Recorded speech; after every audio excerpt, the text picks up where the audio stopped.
ori, yang kedua parmesan, dan yang ketiga spicy. Gue udah penasaran banget, ini tampilannya udah yang kayak kekinian yang zaman sekarang banget guys. Yang pertama, gue mau nyobain yang ori dulu guys. Gila nih tampilannya aja udah kumisin banget. Bagian luarnya ini wangi parsley, minyak garlic gitu guys dalamnya. Ini yang pertama kali gue makan dan cobain roti kekinian, dan ternyata emang gila sih. Krisnya super tebal, enak banget guys. Kedua, gue mau nyobain yang parmesannya.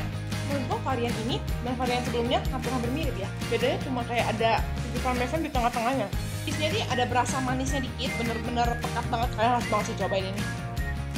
Pada yang ketiga yang paling bikin penasaran, ini yang spicy. Gue tuh penyuka pedas, kira-kira ini enak ya.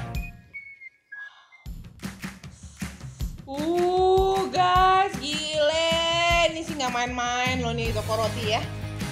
Spicy di atasnya tuh ada krenyes-krenyesnya guys. Jadi kayak ada bubuk-bubuk cabean gitu. Terus yang di bawah kan manis, ada asinnya, ada manisnya. Jadi ini mantap banget sih. Minyak bawang putihnya itu loh, garlic oilnya ini berasa banget loh. Ini kan cream cheese digabungin jadi spicy. Apa? Dikasih bubuk-bubuk cabe. Ini ada garing-garingnya di atasnya itu. Enak banget sih. Tiga-tiganya semua enak. Nggak tahu lagi gue mau milih yang mana paling enak. Jangan lupa like dan subscribe. Sampai jumpa guys di kulon berikutnya ya.